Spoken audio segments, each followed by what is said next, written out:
After 17 years of marriage, her husband died next to Irene in a tragic car accident. Before, during, and after the accident, she did not believe in any type of spirituality. Yet, she received amazing and profound messages during a near death experience that contained a directive from heaven, opening her to a profound spiritual awakening. From that, she realized that we do not die. We simply leave our body suits and return home, greeted by our friends and loved ones on the other side, receive life reviews, and learn lessons from the lifetime we have just lived. Stay with us as we explore the depths of the NDE and the powerful life Irene was brought into after. Welcome to Awakening Soul Divinity, your sacred space for deep healing and transformation. Listen to inspiring conversations with healing experts, spiritual guides, and teachers as we explore ancient wisdom, modern healing, and powerful stories of change. I'll also share practical insights from my personal journey, from spiritual crisis to inner purpose. Whether you're seeking to overcome anxiety, embrace your true nature, or awaken your higher self, this podcast offers guidance to help you transform your life and elevate collective consciousness.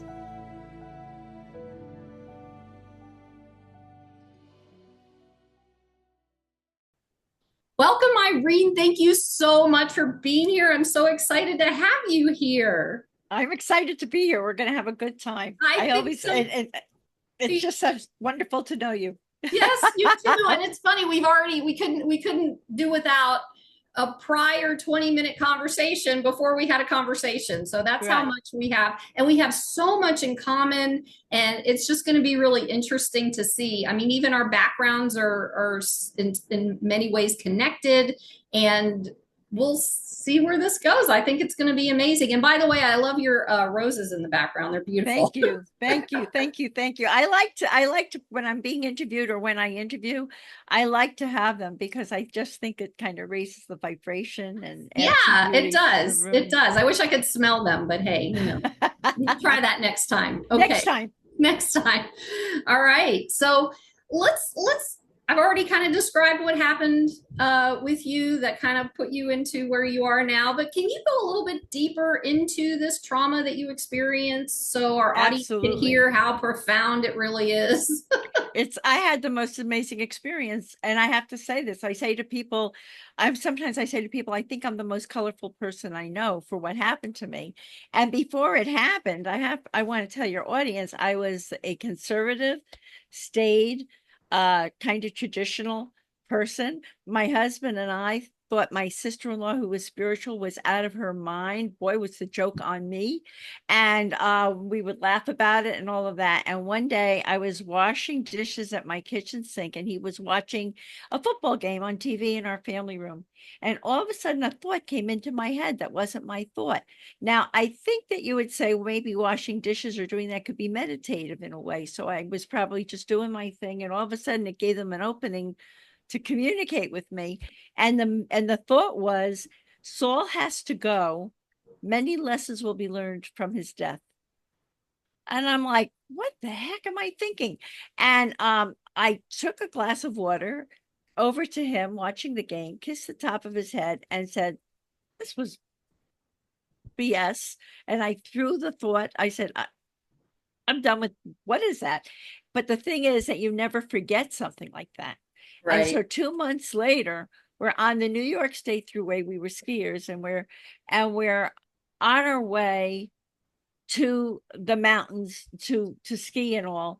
And on the way home, and interestingly enough, the night before we returned home when we had this awful accident, on the way home, just before that night before, he said to me, I'm so lucky and thankful to have you in my life, which you often hear in spiritual terms that sometimes something gets said and it's their soul is saying farewell, but you don't know this, right? So he says that to me. We have a something's told me that day, wherever he wanted to ski, whoever he wanted to have lunch with, I would go along with whatever he wanted. And we stopped and saw his daughter, who had a little cottage in ski country, and which was also reason for that. And as we get in the car, I said to him, honey, you want me to drive? You've had like a very stressful week working and all. He said, no, no, no, I'm going to listen to the football game. I'll be fine. About an hour and a half on the New York State Thruway, all of a sudden our car goes into a humongous swerve. And I looked over him and he was sound asleep at the wheel. And I said, Saul, and he woke up and he saw what was happening. And as he went to pull the car out of the swerve, it rose up for the first of 4 flips. I've had 4 major surgeries from the accident. But I was conscious through everything. And as it rose up in the air, I got a second message. And the message went right into my head and it said, he's not going to make it. You are. Okay, I hardly have a time to process that thought because I am about to flip. And the car flips and it hits hard and it flips again. And as it flips again, the second time, I leave my body. I find myself in the void. I'm like, where is this? I'm in this void. What's going on? And all of a sudden, I'm returned to my body. We flip a third time and a fourth time, and we land upside down on the side of the New York State Thruway. We hold up traffic for 2.5 hours. I look over to him. I'm upside down in a seatbelt. I pulled myself together like this, and as the car was hitting the ground, and I looked over at him and I said, Solly, are you okay? And what I had been told had happened. He wasn't going to make it. I was. His entire beautiful personality was gone. I was next to the shell. I was next to the bodysuit. I was next to the shell of my husband. And I'm thinking to myself, oh my God, before anything, I'm like, oh my God, I got told this information. Something is up. And I suddenly got that there was more to life. I felt like maybe he was still with me on some way, even though I had never believed in souls or anything like that. And as I'm processing all of this, I see a helicopter land in front of me and 3 EMTs jump out of the helicopter, and they start to rock my car back and forth, get it right side up on the road. And one of them puts his hands through my shattered window. There were still pieces of my car on the road 6 months later, and starts to pull me out of my car. And as that happened, a male voice, I got a heavenly directive that knocked me out. A male voice said to me, I was sliding through my car, be loving and kind to everyone, as they laid me on the side of the road. Now, I don't know about you, but that would tend to change your cells as they're multiplying. Really? You think You so? would think. You would think. You Yeah. think. So now instead, I've gotten a heavenly directive. So instead of screaming for myself, I start saying to them, bless you. It's the weekend before Christmas. What's your name? Thank you so much for helping me. Blah, blah, blah, blah, blah. It changed my whole changed the whole way, my whole experience, the way I processed things, the way I thought about it. And and instead of being focused on myself, I started thinking about how lucky I was to have had him in my life and all this. And they're loading me in the helicopter. Now they take me to the trauma center, and the doctor comes over to me and he says to me, the surgeon who's going to put 19 stitches in an artery in the bottom of my right foot, 2 blood transfusions, all the way, 4 surgeries. He said to me, I have to tell you that your husband's gone. And instead of screaming for myself, I said to him, Doc, I'm the luckiest woman in the world that I had this man in my life. It changed. I was filled with gratitude, so much so that 3 months after the surgery, I got a call from the assistant to the doctor, to the surgeon. She said, I have to tell you, you changed lives in the emergency room that night. We have seen it all. We never saw anyone deal with what you dealt with. All you did was express love and kindness to everyone, to us, to your family when they came, the way you spoke about your husband, you blew us away. And I said, Trish, I had a spiritual awakening. Okay. So now I have a spiritual awakening. What do I do with that? So I am now 3 days later with blood transfusions and all. I am grieving my heart out, and I'm at home, and I'm in a cast with a wheelchair and all that stuff. And people are coming by, and we're making funeral arrangements and all that kind of thing. And I am in grieving hell. But I know something is up. I've had this unbelievable experience. I know something's up. I don't know what it is. And I go through all the machinations of, and I'm crying and all the stuff that's going on. And 6 weeks after the accident, I get a call from my dry cleaner, because if you know me, for 3 minutes, I'm very friendly. I talk to everybody. So I would bring in my dry cleaning. How you doing? What's going on? You like the color of my car? La, la, la. He said, Irene, you know, he said, I don't tell this story to a lot of people, but I feel like you're very open-minded, and I need to tell you this story. And 8 years ago, my son died of a drug overdose, and my wife and I were inconsolable. And we went through grief counselors and all these things, and they couldn't help us. He said, but then we found out that the soul goes on to the other side, and there are people called mediums who can communicate with the soul. He said, and we're going to see somebody like this in 2 weeks. I didn't know what the heck he was talking about, but I knew something was up. I go running and I was just out of my wheelchair, and I was driving Saul's car. I'm telling you for a reason. So I'm driving Saul's car, and I go when I get a book about spirituality or something, and I'm like what the heck is he talking about? And 2 weeks later, I drive my car 5 towns away to his house, get out of my car, leave it at his house. He drives me 5 more towns away to this hotel where this new medium is having a gallery. And what they call a gallery is when a bunch of people get together and the medium reads for them, for different people in the room. And who was this medium who looked at me and said, I don't even want to know your name, just go upstairs? There were only 35 people in the room waiting for him. He was just starting out. It was John Edward, which was amazing because it didn't even cost me anything. I was with my dry cleaner, and he said, if you're with him, and it was like half the people there, because it was before voice recorders and all, half the people there were the grievers and the sitters, as they call them, and the other half of the people were taking notes for them. So it was like Saul was waiting for me to see these messages come through for other people. And then all of a sudden he said, I'm getting a message about Dr. Pepper. Does someone relate to Dr. Pepper? And I elbowed my dry cleaner, oh my God, start writing. And 15 years before he met me, Saul's brother put his name in a Dr. Pepper commercial. It was so funny because it was like, Dr. Pepper's coming east from California. Let's talk to the man in the street, Saul Weinberg, about what he thinks, like John Doe or Joe Smith or whatever. And Saul used to laugh about it. How did John Edward know that? So all of a sudden, I'm like, oh my God, start writing. And Saul's 40 minutes. Saul came through. He's telling me he died in a different state than where you live. He's telling me you're wearing his skier charm under your blouse. How does he know that? Who's Matt? That was my son. Whose name starts with an S? That was my stepdaughter. Whose name is that? He tells my stepson's name.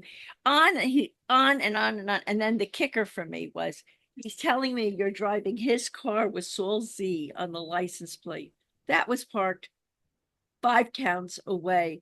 How the heck does John Edward know that? Right. Wow. So now, 40 minutes later, my life has changed. I know Saul's on the other side. Who do I know there's another side. Who do I tell about it? Nobody. My sister-in-law. Sister-in-law. Good. And she says to me, thank God, she said, because 2 weeks after the accident, the first thing she said to me was, thank God, because I have to tell you, when I visited you after the accident, I could see your whole aura had changed. Like this amazing thing had happened to you. I could see it. And she said, second of all, she said, he visited me 2 weeks after the accident. And I said, what are you doing here? We weren't talking when you died. And she said, he said to me, because I thought you were crazy, but you're not. And I'm here on the other side. And I have to get messages through to Irene. And you're the only one who's open this way. So I got messages about the kids. He even said she inherited 4 business deals. 3 will work out, 1 won't. I mean, the messages were unbelievable. Okay, so now I open up and I'm going to different me. I don't tell anyone in my world because, like, I thought, I am sure that they will think I'm crazy. So nobody knows. But meanwhile, I'm going to see mediums and all, and he's coming through in any way he can. He's describing his toes, the first meal I ever made him, the first way we ever kissed. I mean, what he wore the night he died. It was no doubt that it was him. And all these different people started to say to me, he's saying that there's a divine plan, that you've been soulmates for many lifetimes, that you two, if certain things didn't work out in this lifetime for him, he might leave early, and you two were going to work together from across the veil. And I'm like, huh? But it was him. If your husband is describing his toes to you through a medium, and the first meal you ever made him, you kind of, so what does he say to me? You're supposed to write a book. The message I started to get was, you're supposed to write a book. I'm like, book? I played the violin growing up. I helped him in his business. But if I started working with someone because I knew it was him, and I started asking him about his experience. Who met you? What happened? What do they do about evil over there? And all these questions. And he also started talking about some of our past lives, that I was a little boy when he first met me. And that he talked about the fact that we've been different religions and different lives and different sexes, and I've had a few lifetimes without him, and blah, blah, blah. Anyway, it got fashioned. It's a beautiful love story, but it's filled with spiritual truths. It's called They Serve Bagels in Heaven. And why bagels in heaven? Because when you cross over, your loved ones on the other side create something that will make you feel very comfortable until you start to see the higher universal truths. So his comfort was his mother met him with bagels and coffee in heaven.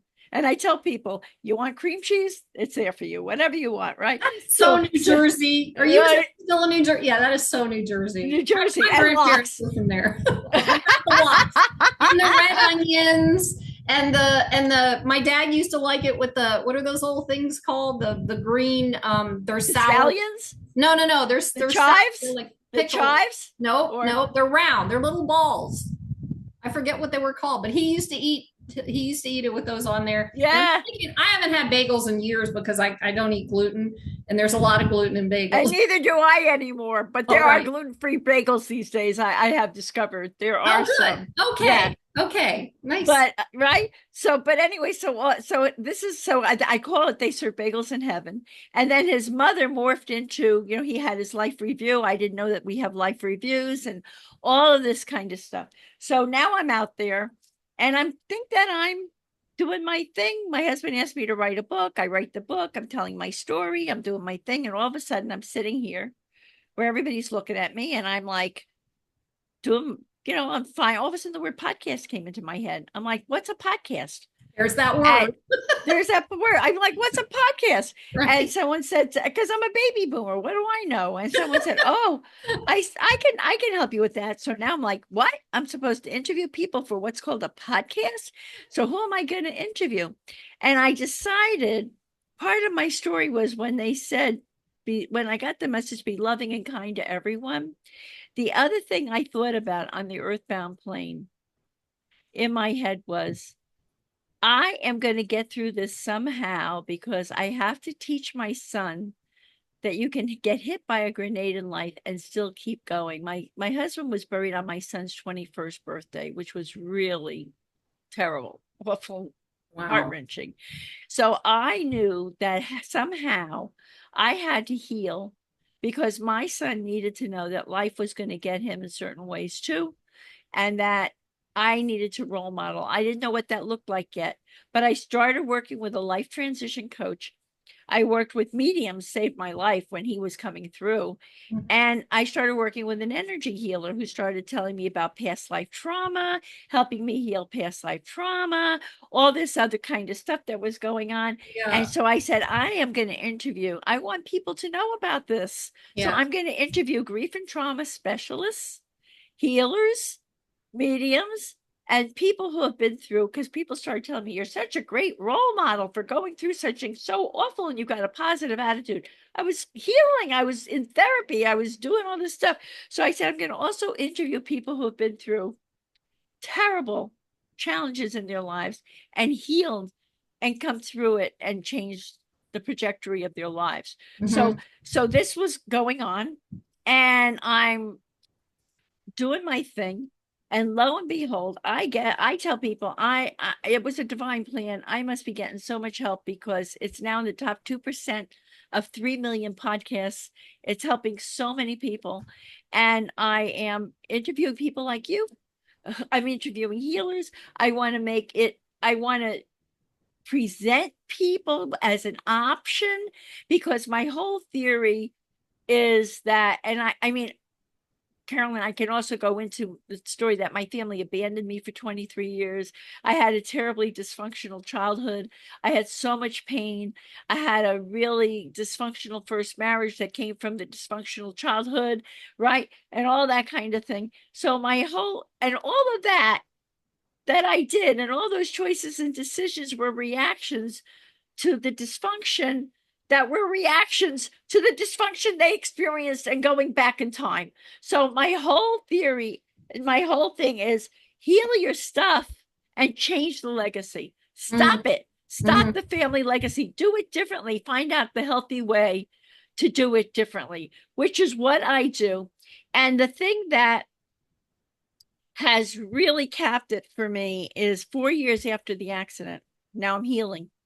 And I'm not telling you that I have not been on the floor kicking my feet and screaming and breathing. Believe You should have done it on the bed like I did it. It was less right. I mean, all of that. But 4 years after the accident, my son said to me, you know, Mom, there's been nothing worse than seeing you in total despair, and nothing better than seeing you be able to have joy again. Oh my God. Wow. Oh my God. So I ask, say things like that. Oh my God. Oh my God. So I ask every single person who comes on my podcast, the last question I always ask is, you've been through shit and back. What's your tip for finding joy? Because a lot of people think that when terrible, tragic things happen to them, they will never have happiness and joy again. And that is not necessarily so. If you can have a positive, if you can heal, not just, that doesn't eliminate what happened to you, but if you can heal it and you can look at it from a different perspective and move through. I mean, in my particular case, I could have been stuck in that spot. I'm the widow. I ended up in a wheelchair. I had this awful thing happen to me and I'm done. Instead, I kept healing. And today I enjoy my 3 grandchildren. I have my son's life, and look at what I'm doing over here. It's amazing. And I mean, if I had stopped short there, I wouldn't know what else there could be in store, right, and to do, right? Right. So this is basically where I'm at, and that be loving and kind to everyone. I tell people, I took it as that means me too. I tell people, ever since that accident happened, it has nothing to do with snobbery or arrogance or anything. I take very good care of myself because I have more to do in this life. And I can't be for other people if I'm not for myself. Yep, absolutely. And a lot of people don't understand that. Well, they give themselves to everybody else. And then that's programming. So that's why that happens. Yeah. And that was another way I changed the programming. Yeah. It's if I need to go to acupuncture, or I need to do this, or I need to take yoga, or I'm doing this, I'm taking care of this physical body. The suit has to last me so that I can do the rest of what I have to do. Oh my gosh. And that's so a I lot. have to take care of myself. Yes. So I would thank you so much for sharing that story. And I've heard it a couple of times, and every time it's a little bit different, and I hear something a little bit different. And it's just so, for me, it's just really grounding and validating, because it helps me to know that with similar work that you've done for myself, that I'm on the right path. It's like, Absolutely. And that's why I love the podcasting thing, because especially the interviewing, is that when you're talking to somebody and they share their story and somebody resonates with the story, then they get to also resonate with the outcome, and they get to see where, like, Who, after being in the kind of accident that you were in, how long ago was this? 1997. And it's, 1997, you long time know, ago. From going from that destruction, mental, emotional, physical, and spiritual destruction, up until that, even though you had a decent life, but that point was destructive, and then to be in a space where you're not only smiling, you're glowing, you are out there helping other people, you are guiding people, you are sharing your truth. This is your truth. That's my truth. That's what I tell people. Yeah, it's the byline of this podcast is uncover the truth of who you are. That is your truth. That is what I love seeing. And when you talk about, I'm going to go ahead and answer that question now, even though I know, and for reference, I'll be on her podcast at some point by the end of the year. But you asked the question about joy, and it's like, it's not even what may I answer that question now? Absolutely. Absolutely. I'll ask you again. Okay, fine. That's my sign off. It's what I ask everyone at the end of the interview, because it for me, it connects with what happened with my son. That's so meaningful to me. So that, everyone gets a question about the importance of healing and what brings them joy, that they can still have joy. Right. And here's the thing. People have heard my story. Between the childhood traumas, the divorce, the military sexual trauma and harassment, right, parental alienation, big one, that's my catalyst. And I've shared that before. But with all of that, and I was not, a little more information. I was not in joy my entire life. I found little pieces of it, but I was not in joy, right? Interestingly, as you're talking about the universe and all these different things of how everything worked out for you, my middle name, which is Rena, happens to mean joy. Wow. So we'll start That's there. Marvelous. Wow. I know, right? We'll start there. And what I discovered was it's not even out there. I'm not discovering joy in my life. I am discovering joy in myself. And the way I did that was because I did the healing work, because I cleared out my nervous system from trauma. I worked on myself over. I was persistent. I was consistent. I was constant, like you're saying, I was looking at this. If this worked, I kept doing it until it stopped working. If this didn't work, I was like, yeah, okay. And I wrote everything down, kind of like Carl Jung. He had his black journals or whatever, and he'd write in the black journals about his process. And that's how he figured it out and ended up putting all that together in the Red Book. And so it's very similar to that, and so I watched and I listened and I took in, and I'm an analytical, crazy and analytical, lots of analytical and curious and researchy. And, I've got all this stuff going on, but it didn't matter that I did all that, because when I finally got, and I feel like so much different even now from the first time you and I talked, which was a couple of months ago, I think. I just feel like this joy thing is not something we reach for, just like a lot of the things that we want so badly in our lives. It's not something we reach for. It's something we open up inside of us. It's already there. And that's where I feel joy, even in the worst of what's going on, which let's not get into that yet. But even with the worst of the worst that's going on, it still creates the work I do on myself still creates that joy, because it just brings it to the forefront. Even as I go through the grief that you're talking about, and the just letting it go, because what happens when you grieve, it releases the energies of the feelings that we hold in our bodies. And interestingly, we have been taught and programmed in our lifetimes that it's not okay to feel our feelings. And we all know what that kind of does. Those of us have done the work. It's like push it down.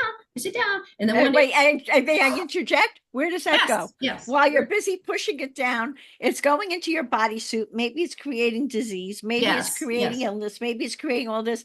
And my theory is that when you heal your stuff, So you're healing stuff and you're neutralizing in a way that pain that's been sitting in your bodysuit, right? Now there's a spot for joy. Now you, in addition to dealing with the pain, you're opening up places that you can process happiness and joy, that you can let them in. And it's not even something that you're thinking about, well, today I'm going to look for something to be happy about. No, it's something that's inside of you because I liken when people walk around like you had an enormous backpack filled with pain. Incredibly, me too. I mean, my childhood was terrible, incredibly unbelievable backpack where I didn't even know that I carried that vibration everywhere I went. If you walk into a room and you've got a backpack filled with pain that you subconsciously carry around with you, that's affecting all your relationships. That's affecting everything you're doing now. As you heal it, what's going on? You're throwing this piece out of the backpack. That piece is leaving the backpack. All of a sudden, you're lightening up. If you're lightening up, how do you not feel happiness and joy? Right. Instead of being, I can't be happy because I got all this stuff. I gotta keep ruminating on all the bad things that ever happened to me. Exactly. Look at what you did. You can we contract when we're not happy and we're not free and we're not healthy and we're not in our connection with whatever, however you look at God or a higher power or whatever, we're not in connection with the earth. We literally, and I'm learning that with body work with somebody that I had after the last 8 months of my life, I'm learning what's happening. It's like we contract, our muscles contract, and we come in. And you've seen older people when they're walking around, they're like this. Yes, I just about getting old. That is about contraction from trauma. Yes. And that's whoa, that's mind boggling. So let me ask you this question, because I'm going to read something to you that you wrote to me, and I want to connect it to raising consciousness on this planet, because I think it's absolutely connected. So let's hear what you have to say, and then when we're done with this little piece, then I'm going to ask you questions that I ask everybody on the podcast. So, sure. All right. So you said we are here to evolve. The only thing we take from this world is our souls. We evolve when we heal our wounds and end inherited transgenerational trauma. No longer passing on toxic behaviors, we have learned and living love and kindness as a behavior. Our hurtful behaviors and choices follow us to the other side so that we can learn from them. Now I'm going to add a little here. If we don't do it now, we will do it on the other side. And you'll come back in other lifetimes to probably continue to work it through. And if we do it now, we create heaven on earth, raising higher consciousness, raising the consciousness, whatever that, you know what I mean. Can you delve a little bit into that and kind of help out to explain what that is? Well, I have to say I could start with the accident. When I got the message, be loving and kind to everyone, it was like a shock. It was like, whoa, a wake-up call. That was the beginning of being conscious. That was the beginning of, so consciously, instead of screaming for myself, I was validating everyone who came near me, and I was expressing gratitude. Now, one of the things I like to tell people is when I got into this world, there was a point in time where I was the business manager for a medium. I was so enthralled that people were on the other side and they could communicate back, and it brought so much comfort to people. And one day this woman and I walked into a hotel room in Vermont. I didn't know a single person there, but we walked in and there was a girl. I'm talking about consciousness. There was a girl in the front of this room. There were 30 people. I'd never met any of them in my life, and she was sobbing. She was hysterical. And as the medium walked to the front of the room, she said to this girl, I'm seeing a father figure, and he's right here behind you, and he's saying he's so sorry. He didn't mean anything he said to you. And what had happened was And the medium said it. He's saying the night before he unexpectedly died, the two of you had a horrible fight and you said terrible things to each other. And that followed him to the other side with his life review. And he is so sorry for what he said to you and he loves you and blah, blah, blah. The difference in this girl's body language when she was hysterical, crying in the front of the group, and when she walked out lighter, like talk about releasing a bodysuit, a backpack.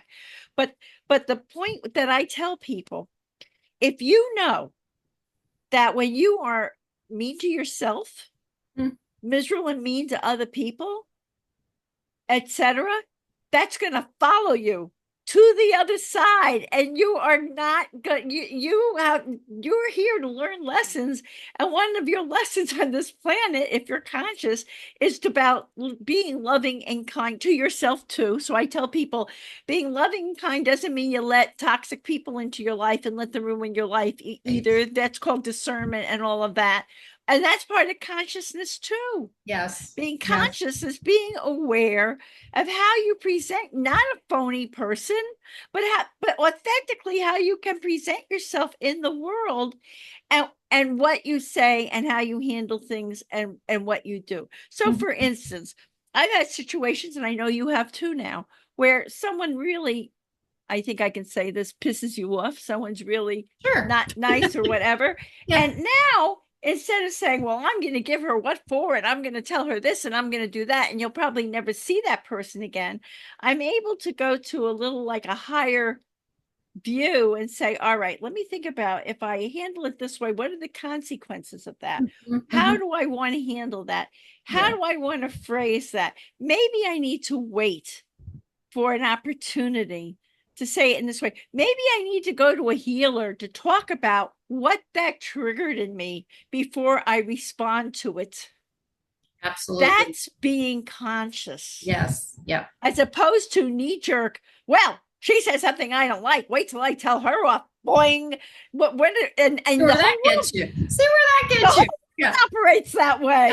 Yeah, that's correct. And thank you for sharing that medium story with that girl, because when you were talking about that, and I say this every time this happens, I'll start getting soul tears of recognition of something.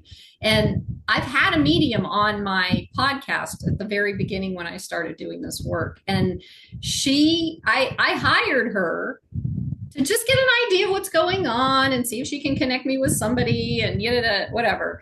And it was interesting because during that reading, when I hired her, she pulled up this man who I've had other channelers or mediums or whatever. They pulled him up before. It's this old guy wearing a suit, and the phrase that comes out of his mouth is, "You're on the right track, keep going," that kind of thing. And I'm like, okay, that's great. But she did validate everything that I was doing without knowing me, at the get-go. And then I decided to ask her if she wanted to be interviewed, because I felt there was something there, but I didn't know what was coming, right? So during the interview, I had mentioned to her, I had asked her about, why she didn't pull anybody up for my family, because I thought that was curious. I was interested in that because many people have that. And I didn't ask for it. I didn't request that connection or whatever. And then she proceeds to pull or be aware. I don't even know what words to use. My dad into the interview while we're on camera, right? Whoa. And she said to me pretty much the same thing that this other medium said to this girl. He was sorry for all of the things that he'd done or not done. He didn't go into, I didn't know any better and all that stuff. He just said he was sorry. And he proceeded to list out a couple of the things, right? That I wasn't there for you. And how could she know that, right? And how could she? Exactly. And then this was the kicker. My dad used to pat me on the head and call me baby, like this. He would always do that. And she said that in that reading. And I talk about tears or soul tears. I mean, I'm like, okay. and I needed that in that moment because I'd been having such a hard time working through healing with him because I found pictures of him when he got older and I didn't get to see him before he died, and that was all part of my experience with the parental alienation thing. I didn't get to say goodbye. I didn't None of that stuff happened for me. So when she said that, I was like, it was like a weight that was lifted off my shoulders, and There I you could, go. or a balloon. Right. That's what it felt like. It's I could not, I stopped holding my breath. Right. So that I'm sharing this because I want people in the audience to understand that, when one person experiences this and you don't believe in any of this stuff, then you question it because you don't understand or you've never done research on it or whatever. But when millions of people have had an experience of something like this and you're still questioning it, and maybe you've even had an experience like this but you don't want to share it because you think people are going to think you're crazy, start to kind of maybe change that thought process because it's so healing. That's why I said to Irene before we started, it's like my ancestors are helping me heal now. I went through ancestral healing to heal with them, and now they're actually helping me continue this healing process through the grief almost every morning in the last week, even with everything going on, all that stuff. So it's a we're all connected. We are That's all right. one. Look at this collective, because as you continue to raise your vibration and heal, look at you on this podcast and the people you're succeeding in inspiring and to open their minds also. And another part of healing, honest to God, another part I have found, I am not wearing other people's headsets on my head anymore. I know what my truth is. I like that. I know what my truth is. I know what I've been through. And I know that because of the way things are synchronistically working out in my life, I know I'm being guided. I know that it's part of my path. And here's the other part. What kind of legacy do you want to leave when you leave the planet? We're all leaving. We're none of us that we come into this lifetime, we learn lessons, then we go home. So when we get home, what do you want to bring back? Do you want to bring back, I was a miserable thing and I never learned a thing and I hurt people and I was this or that? Or do you want to bring back, wow, I healed so much and I changed the legacy. I changed the legacy of my family.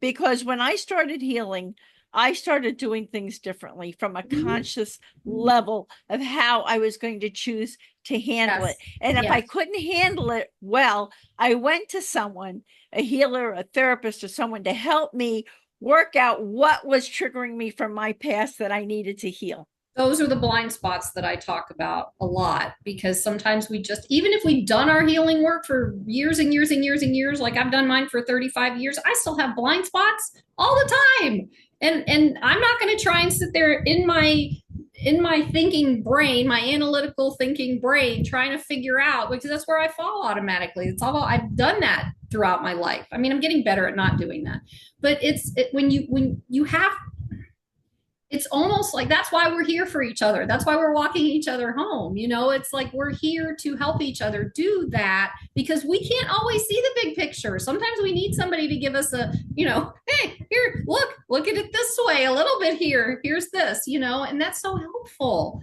And,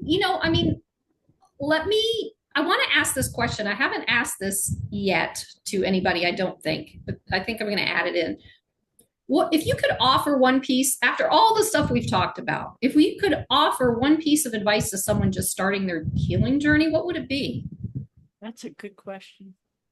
I would say be open-minded, let things in. If it doesn't feel right to you, delete, and there'll be someone else or Yeah. some other way for you to go, but don't give up Yeah. and continue to heal. And there are different kinds of avenues you can take with all of that. But if you close down, then you keep yourself cemented in the same place all the time. If you stay open and all other, listen, and when people are telling you their opinions, they're coming from their pain and they're coming from their triggers. Why do you want to take that on for yourself? You want to get rid of what your stuff is. Mhm. And then what do?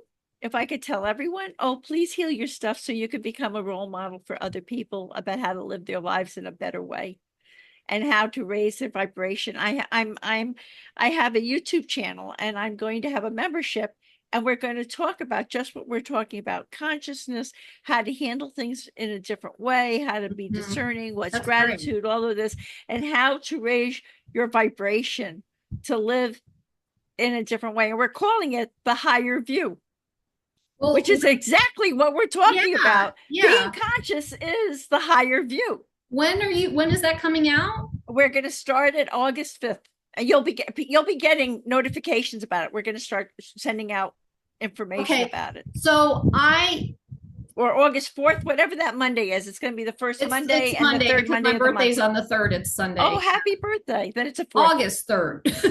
But thank you. Well, the reason I'm asking is because I want to put it in the description. So you might want to send me the link to that. We'll definitely do that at a later date, and I'll just add it in later because I can do that.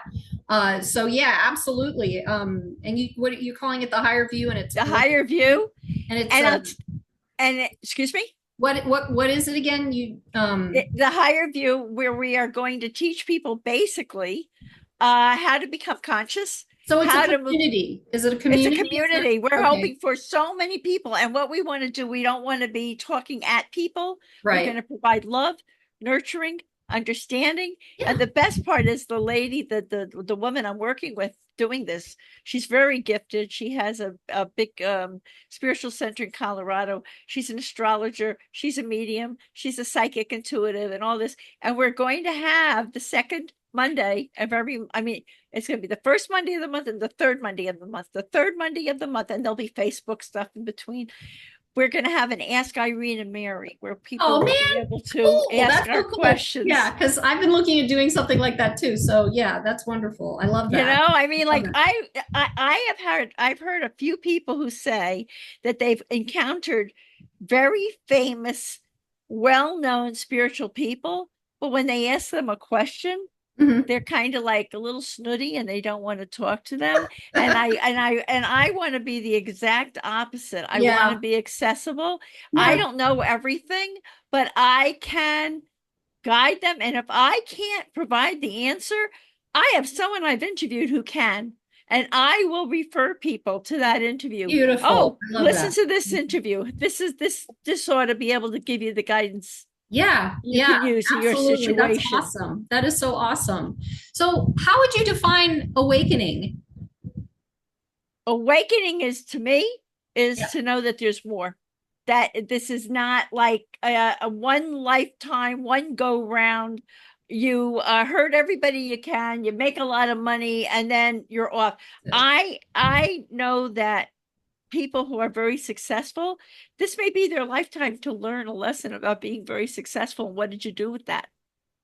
So and how well did you do it? And exactly. Love and how did you and all that? Yeah. But my husband told me, when I channeled him for the book, he told me that he got to feel not only when they had him feel every time he was kind and wonderful, but he also got to experience the times that he wasn't, to learn from them. There's no judgment there, but they're presenting, this is what you came to do. This is what you learned. This is what you didn't learn. We'll have to, process that and all of that kind of thing. So what are you here for? Only one time? And that's the end of it. And if you think about it, life can be so hard. If you approach life when challenges are happening and it's hard, you're crying your eyes out and something really hurt you or someone really hurt you. But if you change your thought to, what am I supposed to be learning from this experience? Why did this present itself to me? And how do I learn from it to move forward? Yeah. That was something I learned a while ago. And it's just one word. And it's not even a word. It's like when something comes up, when something's presented to us, an opportunity to heal, and you just go, So that's the word. Hmm. Well, that, you know how that happened. I was a buyer for Macy's and I was working, and this was in my 20s, very unhappily married to my first husband. And one day I was talking to my boss and I was telling him I had no family. I was having all these marital problems. Oh my God, all this stuff was happening. And all of a sudden, and I think this was an angelic visitation, I swear, a woman I'd never seen before in my life walked by me. She says, "Why don't you go to therapy?" And I said, "What's therapy?" And other people would have said, "What the hell is she talking about? Me?" I went right to my yellow pages and I started looking up, what's therapy? What is that? What? And Very within a analytical few too. months, I had started my first experience with healing. Yeah, this is interesting because you started this whole thing out saying, "Well, I didn't believe in any kind of spirituality and all this kind of stuff." And look at all those things that happened to you before you actually had this big, Before I knew, right? And now yeah, I see them, that I yeah, was being brought along. yeah, yeah, yeah. So in that, what does soul divinity mean to you? Soul divinity. Well, it certainly doesn't mean that as a soul. I think that we're better than anybody, but every single one of us has a piece of our oversoul inside of us. Hmm? And I think our souls are trying to help us, but sometimes we're drowning them out and they can't reach us. Yeah. I think each one of us is a divine being. Each one of us has a soul. I could tell you for sure because my soul left my body during the accident. I was like, and I was still alive, and the car was flipping, and I was like, where am I? So there is, um, I feel like I now, with the way I live and all, I honor my soul with the things that we team together to learn while I'm in this bodysuit. Yes. Wow. Yeah. Thank you for that. Thank you so You much. know, So, how can people get in touch with you? oh, there are a million ways.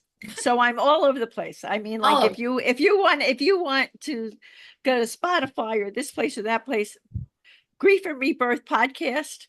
There's Grief and Rebirth YouTube. There's also my website, Irene Weinberg, Weinberg,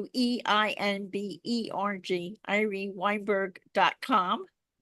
And we will, if I will ask my assistant to provide you with all these links and all. I If think you'd you like to did. add them to, I'll did double you do check. that already to Yeah, add I them think to the so. show And notes and all? I think so. I think I have And we'll add the membership information because that's going to be an yeah, awesome thing. I yeah. mean, I want to create for people.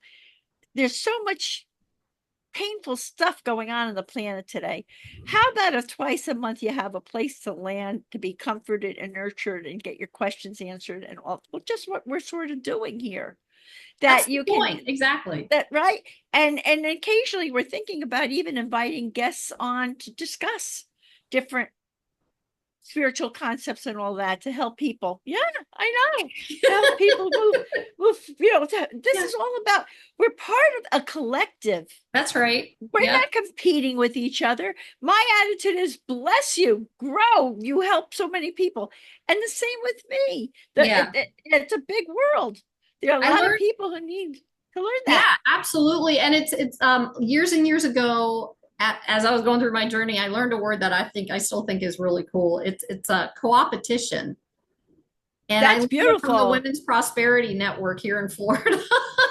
And I think that's incredible. I think it was them. I love that phrase because so what if we're here to compete? We're not here to compete to hurt each other. We're here to compete to help each one of us build each other up. So to me, that's co-opetition, right? Right, Yeah. right. So And the people do you, I mean, I'm talking to your people today, but and and and you have your people and help may it expand more and more and more and more and more. And the same way with my people, like the more the more people we can talk to yeah, and you know what I'm saying, make I'll have conscious my and people talk aware. to their people and their people Right. talk to their people. Yeah, I hear you. I've said this before, but it seems to come up a lot. Do you remember back in the 80s, I think it was the Fabergé Organics commercial about the shampoo? Yes, yes. And it was like this woman saying, well, I use this shampoo and it's wonderful and my hair's all blah, blah, whatever. And then I told two friends and she told two friends and so on and so on and so on. And then they got all the pictures. It started with two people and it started and then added all these pictures onto the screen. That's exactly how it works. That's exactly how it works. Yeah. That's exactly how it works.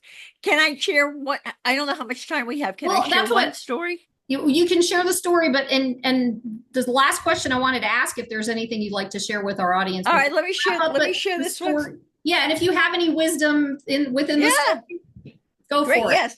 Well, because we're all part of a collective, right? Right. So this one woman I interviewed, she was, 3 or 4 years ago, she had 3 stillborn children. And she was in so much pain from grieving and everything.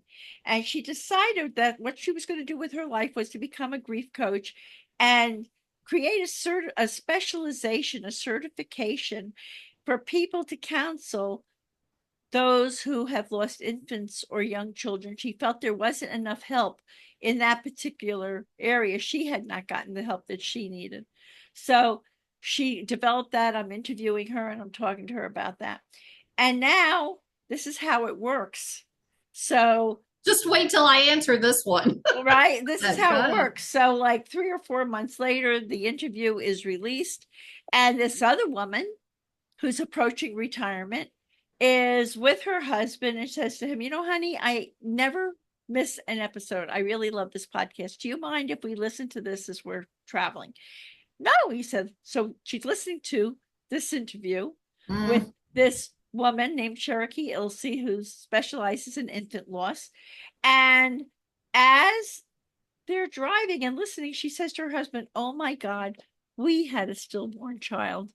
And we never I never received the help I needed and never really grieved. I'm going to follow her path. I'm going to train. I'm approaching retirement. I'm going to train to become a grief coach. And I'm going to take a certification course with Cherokee to learn how to specialize in infant loss. This woman just opened a division of a hospital specializing in infant loss to help people. Now, this is the collective. This is what we're doing. And she sent me an email. She said, this all came from your podcast. This woman was open. She was listening to it. And look what came from that. And look at how many more people in this collective she's going to be able to help. Okay. Thank you for sharing that. And this is how this works. And I'm glad you brought this up because like I was explaining to you earlier about my moving towards the healing work that I'm going to be doing more than it's going back to the grief work, more grief work and trauma too, but that's kind of combined. So I met this guy who's 36 or 37 and he has a podcast and his story is absolutely amazing, incredible. He lost his son through stillborn. Oh my God. Right? Right. And I think it happened like last October or September, October. And he started his podcast. That's his healing process. But he started his podcast. I can't remember what it is at the moment. We'll get this all hooked up together, I think. He started his podcast and he's already got almost 60 interviews under his belt. He started at the exact he started in January. I'm sorry. He started in January. So he's got almost 60 podcasts under his belt. It helps him do his healing process. That's right. So he meets this other guy. And meanwhile, I'm talking to someone on my podcast, interviewing them. And she ended up interviewing this guy. And they don't know each other, right? The woman I interviewed and the guy who went through his son's stillborn death. And so this other guy, she refers him to me for an interview. So we're on a pre-interview and I'm talking to him about, I keep getting pulled back into this grief place. I keep getting pulled back in. And plus I've allow myself to grieve so much that I think I've got like a lot of experience in this, right? So I'm talking to him about it. And I said, because I'm also a connector. I connect people together. I'm like, have you ever heard of the guy who had the stillborn Right. thing, right? And he's like, God, I've known him for like 3 or 4 years Oh my or gosh. something like that. And I'm like, are you kidding me? So that's how this works. When you are watching something and you start talking word of mouth, whoa. So there's something here to pay attention to. There is something here to work with. And I'm looking forward to whatever that looks like, because I think, and this other guy happens to also do these grief seminars and things like that with other people. So bringing all of these people together to do these grief seminars, what he's working on, and his stories, and absolutely wow. It's just, I am blown away every time I hear something like this. And then I can link it back to somebody else. Absolutely. We can pull people in together. It's like, and look at how he's conscious, and look what he's doing, and how he's helping people. This is what it's all about. Right. I think consciousness, going back to what we're talking about, it's not about me. It's about the part you are in the us. Yes. And how are you going to choose to handle your part in the us? Yeah. And here's how you get to choose. You get to choose by healing. Exactly. So, all right, we went full circle. Oh my gosh. All right, Miss Irene, thank you so much for being here. Oh my God, this was such an amazing conversation. And I know that people are going to feel this one, because I could feel the energy. Sometimes I feel it, sometimes I don't, but it helped bring out my energy too. So thank you. I'm so happy. I'm so happy. And I just want to say to everyone, bless you and be well in your lives and heal. Do your thing by all means. So you can give love and kindness to yourself and to the rest of the world. Right. And if you're interested, join the membership on YouTube. Absolutely. Grief and Rebirth. We'll provide that information. So thank you, everyone, for being here on Awakening Soul Divinity. And you all, I love you. And I think that's about it. Thanks. Bye for now.